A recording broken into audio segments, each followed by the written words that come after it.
Tadpole here with legendary trainer Thom Harinck. You had Jérôme Le Banner fighting tonight. How was his training camp? He did very well. You know, Jérôme is a very busy man. He makes a lot of movies and he's famous all over the world, so he's invited all over. But this time he trained very hard. He was about 1.5 months in Amsterdam. And every morning he was sparring with my other top fighters, so he prepared very well. Who's your next upcoming top fighter? I have Hesdy Kerkers, Raul Katinas, Sergey Lasenko. I have about 15 good A-class fighters. So. Right. And in this sport, you're legendary. You're known throughout the world. You're one of the guys who helped build this sport. Mm-hmm. Where do you feel it's at right now, and where can it go? Well, I'm happy it is coming up again, because we had a very good peak in the 90s, but then it was in a dip. I don't know, it's the same word in English, yes. But now with Glory doing very well, and we have also in Europe a big organization, Super Combat. I think the sport is going up again. Now, in the 90s, since you brought it up, there were guys like Robbie Kamen and Ramon Deckers. Do you think it needs a star like that the American audience can grab onto? No, I think more they need an American star. Just another. Yeah, because we have so many stars in Europe and other countries, and America is a very big country, and I know they're very good athletes, but they have to train more in Europe and to do the system what we do, because they're very strong. America, right. You see now with MMA, but they also good in kickboxing. In the past we had many good fighters. Mauri Smit, Rick Rufus, Benny Urquidez, many. But they leave it a little bit. So I hope, especially that Americans coming up, because then the competition is nicer for everybody, and the people are interesting also. Who do you think's the 3 greatest kickboxers of all time? Of course, Peter Arts, my student for a long time, and Andy Hook is one, and from another legend is, of course, Jérôme Le Banner, because he made it from the beginning. These 3 boys are, I think, the absolute top, but we had many. It is maybe a little shame to say these names, because I called you, we have Rob Kaman, we have Benny Urquidez, an American guy. So there are plenty. We had Gilbert Ballantini. Don't forget Raymond Dekker. It's a legend too. Raymond, he trained as little boy also in my gym, and he fought 3 times with my boy Gilbert Ballantini, who fought. So there are plenty. There are many athletes.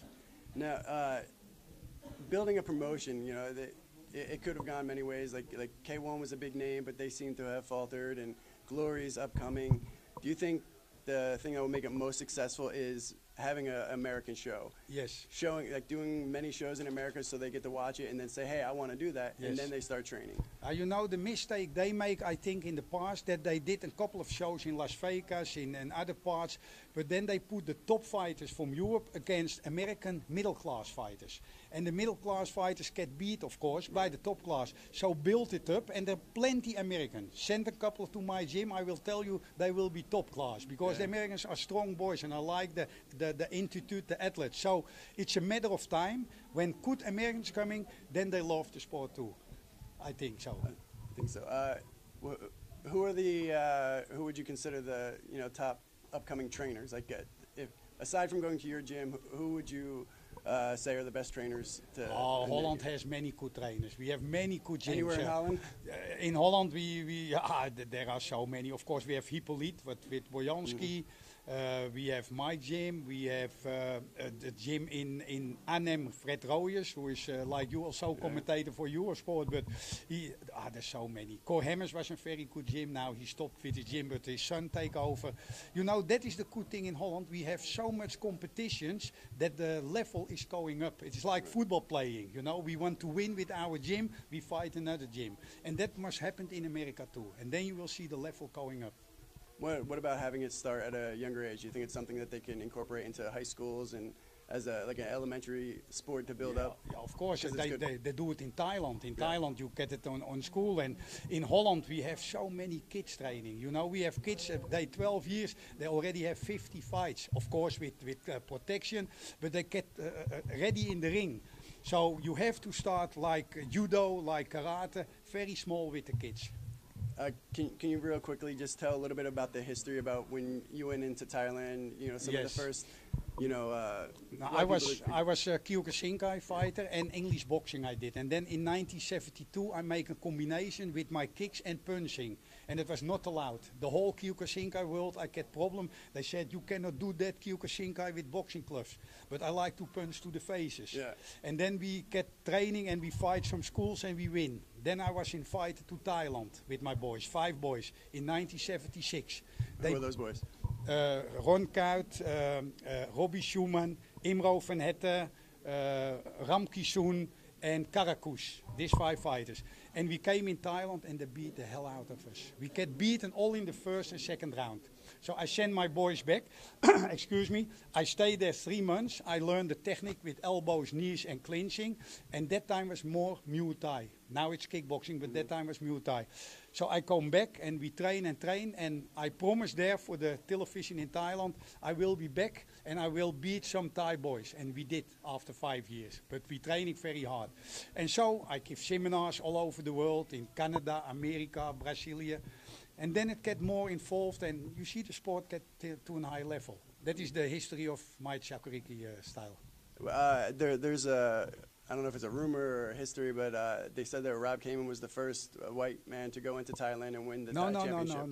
No. Oh, win the Thai, yeah. The Thai championship belt or whatever. No. I think it was Peter Smith. Yeah. Peter Smith, he died. He's died already. And my boy Rick van der Vatos, he beat Fante Attapong. Ballantini, for me, he beat Sang Cheng Noi, the champion that time, the deadly kisser, they call him. So I'm not sure who was the first one, but in that time, many Dutch fighters go to Thailand. But our team in Holland was the first team who fought in Thailand, and we beaten up very badly.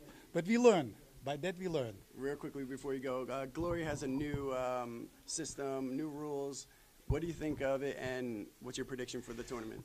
I tell you, I see it now for the first time. I have a little bit problem with that. Because I tell you honestly, I'm a Muay Thai trainer. 5 rounds, 3 minutes. 5 rounds. Now they do 2 rounds, 2 minutes for professionals. But in a tournament, I can understand.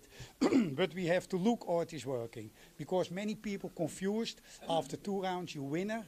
Do you have to do the 3rd round? But maybe we have to learn this system. You never know. And your prediction for how the tournament's going to end up?